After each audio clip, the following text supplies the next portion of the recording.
Memories are normally a good thing. As somebody who spends a lot of time playing and talking about classic games, I'm keenly aware of the comfort of 20-year-old memories. But not everything you remember has a happy ending, which is something I quickly realized while playing Anima, Gate of Memories. This brand new action role-playing game shows us the dark side of memories, and then reminds us that some things are better left in the past. You play the Bearer of Calamities, a young woman stripped of her identity and sent to collect an ancient artifact. She's paired with Ergo, who spends most of his time as a floating book with a smug attitude. It won't take long for things to go south, with the two unlikely heroes waking up in a strange mansion filled with disturbing memories of the past. Confused, the Bearer and Ergo set out to discover just what's going on and reveal what these memories mean. This mysterious mansion looks empty at first, but you'll find a different story behind each of its doors. We start out with Niscal, whose love for making puppets drives him out of his mind with dangerous results. There's also the story of a sheltered boy who can only dream about the fantastical world that waits him outside of his house. In typical fashion, things do not go as planned when he sneaks out for the first time. Each story offers 5 pages to read and collect. These chapters will not only fill in the tragic stories, but also help solve some of the puzzles. The Bear will spend most of her time hunting down each of these pages to complete the memory and take on a tough boss fight. Completing each room will get you one step closer to figuring out why you were summoned to the strange old mansion. Because each stage tells a different story, it gives the developers a chance to show off a bunch of new locations and enemies. While some of the darker areas can make the stages look a little samey, there's enough variety to keep things interesting. When you're sick of running through a boring corridor or sewer, there's a large sunny field to explore, and there are even dramatic shifts inside of each story, which kept me on my toes.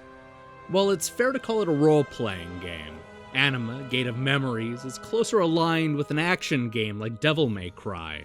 We're given a chance to customize 4 buttons with different magic attacks, which you'll use alongside the standard melee strikes.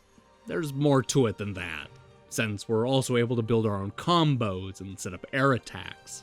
And that's just the half of it. We're also able to switch between the Bear and a very pissed off human manifestation of the Ergo, giving us twice the customization options. While I was initially confused by my new surroundings, I like that I didn't have to tackle the memories in a set order. The first 3 doors are unlocked from the beginning, allowing you to play them in any order. Or, if you get stuck, you can also jump to a different memory and fight those enemies to level up our heroes. There are also plenty of hidden weapons and abilities scattered throughout each stage, so when all else fails, it's worth exploring for loot. Chances are you won't get too hung up on the standard enemies, as most are pushovers. But for as basic as the typical baddies are, it's the bosses you really have to look out for. And I'm not sure what I did to Anima, Gate of Memories, to make these bosses so upset. I was shocked by how frustrating these fights are, often resulting in me spending the better part of an hour memorizing patterns and looking for openings.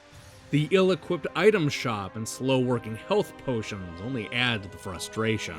These sudden spikes in difficulty hurt what is an otherwise solid action role-playing game.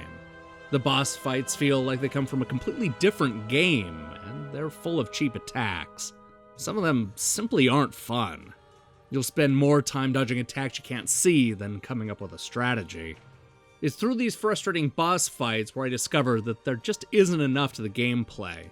While there are quite a few different attacks to choose from, I found that I relied on the same few from start to finish. Very few of the late game abilities made me want to swap out the magic spells I was already used to, which is disappointing. I also found that the storytelling is a mixed bag. While the stories themselves are largely engrossing, they're all incredibly predictable and poorly written. Too many of these chapters are plagued by spelling errors and poor punctuation. This, along with the questionable voice acting, is likely a byproduct of a developer where English is not their native language. If you can get beyond some of the predictable storytelling and the painfully difficult boss fights, you'll discover a fun little action-adventure game. While flawed, there's a lot to like about the way Edge Entertainment creates several different worlds. Anima, Gate of Memories, may not be a game you remember a year from now, but it's fun while it lasts. Hey, thanks for watching our review. We have a huge week lined up for you, including reviews of Odin Sphere, Demetrios, The Big Cynical Adventure, The Way, and more. We're also going to be taking a look at what critics thought of the Teenage Mutant Ninja Turtles in the 1990s. And we're also going to kick off a huge Hyper Bounce Blast contest sometime this week, so be on the lookout for that. I recommend you click the subscribe button and support what we're doing here. Until then.